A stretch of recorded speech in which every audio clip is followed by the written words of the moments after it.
Hello everyone, কেমন আছেন সবাই? তো এই ভিডিওটা বেশ কিছুদিন আগের। এতদিন এডিট করতে পারিনি বলে ভিডিওটা শেয়ারও করা হয়নি। তো কয়েকদিন আগে আমি একটা পনিরের রেসিপি করেছিলাম। তো এই রেসিপিটার নাম হলো ধাবা স্টাইল পনির। এটা আমি ইউটিউব থেকেই দেখে শিখেছি। তো রেসিপিটা বানানোর জন্য আমি এখানে 400 গ্রাম পনির নিয়ে নিয়েছি।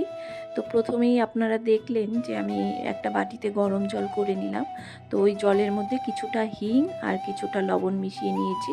এখন আমি পনিরগুলো খুব সুন্দর করে লাল লাল করে ভেজে নিচ্ছি। এটা একটু ভালো করেই ভাজতে হবে যাতে কালারটা একদম লাল হয়ে যায়। তো এই যে দেখুন পনিরগুলো ভাজা হয়ে গেছে। এখন আমি ওই জলের মধ্যে পনিরগুলো চুবিয়ে রাখলাম, মানে গরম জলে। এরপর আমি একটা মশলা তৈরি করে নিচ্ছি।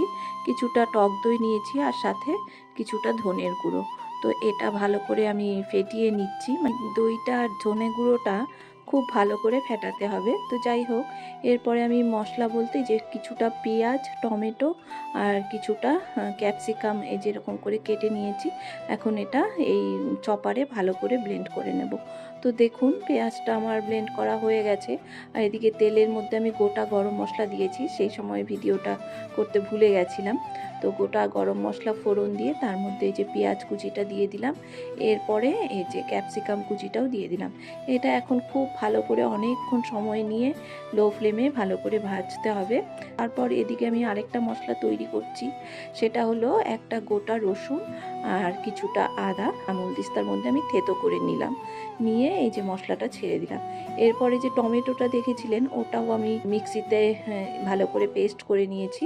তো এখন টমেটোটাও দিয়ে দিলাম। টমেটো দেওয়ার পর কিছুটা লবণ দিলাম, হলুদ দিলাম আর কাশ্মীরি লঙ্কার গুঁড়ো দিলাম।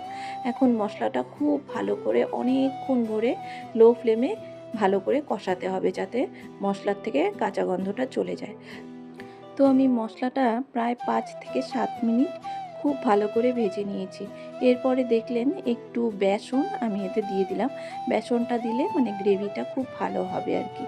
তো রেসিপিটার অ্যাকচুয়ালি নাম হচ্ছে খাট্টা মিঠা পনির। তো এরপরে দেখুন ওই যে দইটা ফেটিয়ে রেখেছিলাম ধনের গুঁড়োর সাথে, সেটাও দিয়ে দিলাম।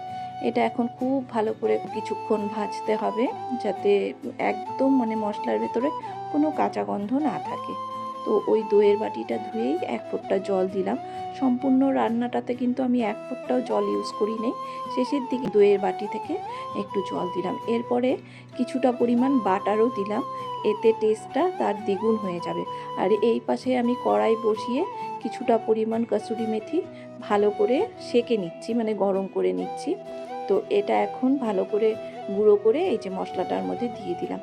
তো মোটামুটি প্রায় হয়ে এসেছে আমার রান্নাটা। এখন আমি এক এক করে পনিরগুলো ওই জল সহ ছেড়ে দিলাম। তো এটা খেতে যে এত ভালো হয়েছিল বন্ধুরা কি বলবো।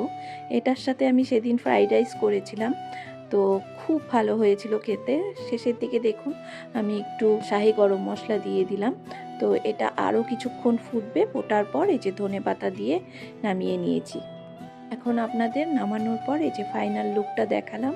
কেমন লাগলো রেসিপিটা অবশ্যই কমেন্ট করে জানাবেন। ভালো লাগলে একটা লাইক করে দেবেন। তো চলুন দেখা হচ্ছে আবার আগামী ভিডিওতে। সবাই খুব ভালো থাকবেন, সুস্থ থাকবেন। টাটা।